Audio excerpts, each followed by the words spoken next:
महाकारुणिक तथागत बुद्ध, परम पूज्य बोधिसत्व गुरु रविदास जी महाराज, परम पूज्य बोधिसत्व बाबा साहब आंबेडकर,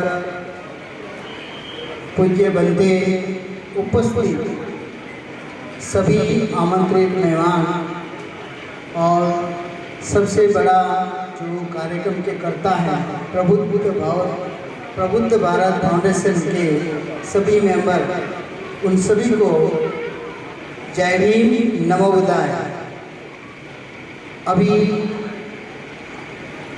जैसे भी कहते हैं कि हर एक व्यक्ति की क्षमता होती है सुनने की भी, अब सुनने की क्षमता रही नहीं, टाइम भी नहीं, तो ये मेरे लिए हर वक्त अग्नि परीक्षा होती है। फिर भी मुझे जो कहना है, मैं ज़्यादा लंबी चौड़ी गल नहीं कहूँगा, एक छोटी बात कहना चाहूँगा कि आज हम गुरु रविदास जी महाराज, जिनको हमने संत बनाकर आज उनकी 647वीं जन्म जयंती मना रहे हैं। यानी एक रोगोसो रजनीश कहता है कि वो ध्रुव तारे के समान है, जो कभी अस्त नहीं होता है, ये आसमान में सदा चमकते हुए रहते हैं। ऐसे गुरु रविदास जी महाराज हैं, लेकिन वो कैसे बने उसको हमें समझने की जरूरत है। आज जितना भी साहित्य हमारे पास है, उस साहित्य को अगर देखा जाए तो आप थोड़ा सा मेहनत करके सोचें इसे लिखा किसने। वहीं से हमारे खोज की शुरुआत होती है कि उसे लिखने वाले हमारे में से कोई नहीं था, ना उन्हीं की विचारधाराओं को मानने वाले ने वो लिखा है। कहानियाँ, प्रसंग, घटनावां ऐसी घड़ी गई मन गढ़त।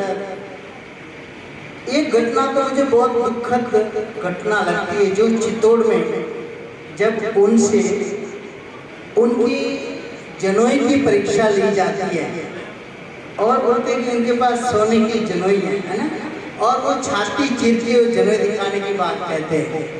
तो आप सोचिए, और वो हम बड़े चाव से पढ़ते हैं, सुनते हैं, लेकिन हमें इसी घटनाओं से हमें बाहर आना है। कंगन की घटना देखो, फिर कुंड का प्रसाद की घटना देखो, यानी ऐसी ऐसी कहानियाँ। ये घड़ी किसने, ये समझना है। अगर इस बात हमें समझ में आ जाए तो हमारी क्रांति की शुरुआत वहीं से हो जाती है कि हमने नहीं लिखा है, हमारे गुरु की ये वाणी नहीं है, हमारे गुरु का ये मैसेज नहीं है, हमारे गुरु का मैसेज कुछ और है। जैसे मनो चंगा करने वाली है कि मन चंगा तो कटौती है। यानी अब हम पीछे जाए कि गुरु रविदास महाराज का जो काल था, जैसे भीमराव जी लास्ट में कहते गए कि भिक्षुओं ने 12 साल तक जो धर्म की देशनाएं दी, उसके बाद भिक्षुओं का पतन हो जाता है, भिक्षु लोग मारे जाते हैं, उसके बाद रविदास जी महाराज आते हैं और उनके जन्म के स्थल के 12 किलोमीटर दूरी सारनाथ नजदीक में है। उस सारनाथ की धरती के पास रहने वाले, सोचिए उनके गुरु कौन हो सकते हैं, उनको शिक्षा कहाँ से मिली होगी, उन्होंने शिक्षा कैसे दी होगी। तो ये बात हमें समझना है कि जो सारनाथ है बौद्ध धर्म के जो प्रचार का पहला केंद्र है, जो काशी है, वहीं भगवान बुद्ध के भिक्षुओं का संघ का निर्माण हुआ। यानी भिक्षुओं के संघ की जो 60 अरब लोगों ने जो संघ बनाया, वो वाराणसी के अंदर बनाया, काशी के अंदर, आज जो काशी बोलते। तो वहाँ पर हम सोच ही नहीं सकते कि उनकी शिक्षा आत्मा परमात्मा की उनकी वाणी में आता है, राम का नाम आता है, लेकिन वो नाम नहीं। तो पहला ही शब्द आता है कि सत्य नाम, यानी सत्य मतलब क्या है, सच। नाम मतलब मन, जिसका मन सच्चा है, यानी बुद्ध का नाम है। सत्य नाम बुद्ध को कहा जाता था।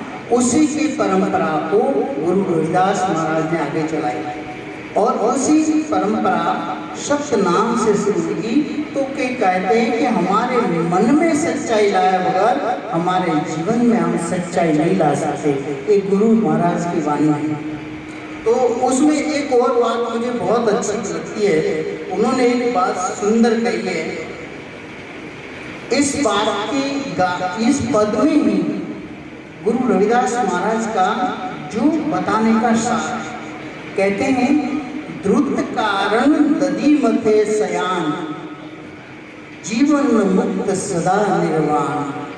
द्रुत कारण यानी कोई सियाना आदमी, सज्जन पुरुष अगर घी चाहता है, घी मतलब जो खाने के लिए दूध में से, तो दही का जब मंथन करता है और घी को प्राप्त करता है, जो परम उसकी खुशबू है, उसके खाने से ताकत मिलती है, शक्ति आती है। ऐसे ही जीवन मुक्त सदा निर्वाण, यानी अगर जीवन से मुक्ति चाहिए तो निर्वाण का मार्ग के सिवाय कोई हमारे जीवन की मुक्ति नहीं हो सकती। तो यही तो अमृत पद है। अमृत पद का मतलब क्या है? मृत न होना, अमृत पद, प्योर, शुद्ध, सच्चा। तो ये बात हम सभी ने इस बात को समझना है कि जैसे हमें गुरु रविदास महाराज जी को समझना है, तो जब हम नमन करते हैं ना, जब उनके पास जाते हैं, गुरुद्वारा में जाते हैं, और जब हम नमन करते हैं, नमन करते वक्त जब हम सोचते हैं, विचार करते हैं, और फिर जब उठते हैं, तब तक वो सारा विचार खत्म हो जाता है, और फिर पीछे हाथ घुमा के फिर जैसे वैसे चले जाते हैं। तो कहते हैं कि जब नमन करते हैं तो हम उनकी बात के शरण जाते हैं, और शरण जाने के बाद जो बात उनकी है वो लेकर जाना है और जीवन में डालना है, यानी कथनी और करनी में उतारना है। तब तक हम गुरु रविदास महाराज को नहीं समझ पाएंगे। तो ज़्यादा समय न लेते हुए मुझे यही कहना है कि बहुत सारी बातें कही गई है कि तो एक बात यहाँ पंजाब में खास करके, और उसका आज राजनीति में भी बड़ा कहर चल रहा है। तो कहते हैं, एक ही बात कह के मैं आज अपनी बात पूरी करता हूँ। रविदास मदिरा कपिए, जो चढ़ी चढ़ी उतरा, रविदास मदिरा का पीजिए, जो चढ़ी चढ़ी उतरा, नाम महारस पीजिए, जो चढ़े नहीं उतराय, भक्तो चढ़े नहीं उतराय। कितनी सुंदर बात कहते हैं कि मदिरा क्यों पिए, मदिरा क्या पीजिए, जो पीने के बाद चढ़ तो जाती है लेकिन उतर जाती है। तो नाम महारस, यानी नाम मतलब मन की अंदर जो बुद्ध के तत्व का जो निर्वाण रूपी जो महारस है, उसे पीना है, जो कभी उसका जो नशा है उतरता नहीं, और वो नशा सीधा निर्वाण की ओर ले जाता है। तो हमें उस महारस को पीने की जरूरत है। तो मैं यहाँ आपकी क्षमता को देखते हुए मेरी वाणी को विराम देता हूँ। आपने शांति से सुना, इसके लिए धन्यवाद। जय भीम, नमो बुद्धाय।